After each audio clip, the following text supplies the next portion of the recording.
ভাগ্য খারাপ হলে গীতায় কি বলা হয়েছে? তুমি কি কখনো একা বসে ভাবো আমার জীবনটায় কেন এমন? আমি তো কারো ক্ষতি করিনি, তবু কেন বারবার হারি? কেন স্বপ্ন ভাঙে? কেন আমার ভাগ্যটাই এত খারাপ? যদি সত্যিই ভাগ্য খারাপ হয়, তবে ভগবদ্গীতা এই কষ্টের কথা কি বলে জানো কি?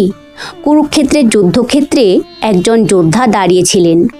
হাত কাঁপছে, মাথা নিচু, চোখে জল। তিনি ছিলেন অর্জুন। তার মনেও আজ আপনার মতোই প্রশ্ন, সব কিছু ঠিক করেও আমি কেন এমন অবস্থায়? ঠিক তখনই রথের সারথি শ্রীকৃষ্ণ শান্ত গভীর কণ্ঠে বললেন, অর্জুন, তুমি ভাগ্যকে দোষ দিচ্ছ, কিন্তু ভাগ্য তো নীরব, তোমার কর্মই কথা বলে। অর্জুন বলল, কিন্তু আমি তো চেষ্টা করি, তবু ফল পাই না। এ কি আমার খারাপ ভাগ্য নয়?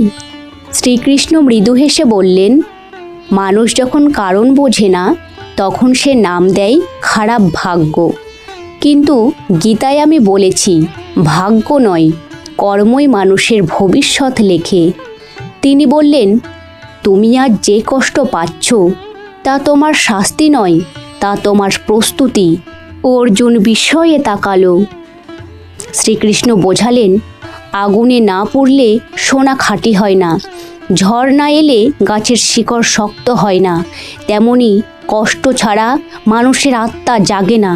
অর্জুন আবার বলল, কিন্তু ভালো মানুষও তো কষ্ট পায়, তারা কেন রেহাই পায় না? শ্রীকৃষ্ণ গভীরভাবে বললেন, কারণ ঈশ্বর দুর্বলকে নয়, ভবিষ্যতের শক্ত মানুষকে তৈরি করেন। তারপর তিনি স্মরণ করালেন ভগবদ্গীতার অমর বাণী, কর্ম করো, ফলের অধিকার ছেড়ে দাও। তিনি বললেন, যেদিন তুমি ফলের চিন্তা ছেড়ে শুধু নিজের কর্তব্য করবে, সেদিন থেকেই তোমার তথাকথিত খারাপ ভাগ্য ভাঙতে শুরু করবে। কিছুক্ষণ নীরবতা, তারপর শ্রীকৃষ্ণ আবার বললেন, যা আজ হার বলে মনে হচ্ছে, তাই একদিন তোমার রক্ষা হয়ে দাঁড়াবে। আর যে দেরি হচ্ছে, তা অস্বীকার নয়, ঈশ্বরের সঠিক সময়। তিনি আরও বললেন, যখন সব দরজা বন্ধ হয়ে যায়, তখনই ঈশ্বর তোমার ভেতরের শক্তির দরজা খুলে দেন। এই কথা শুনে অর্জুনের চোখ বদলে গেল।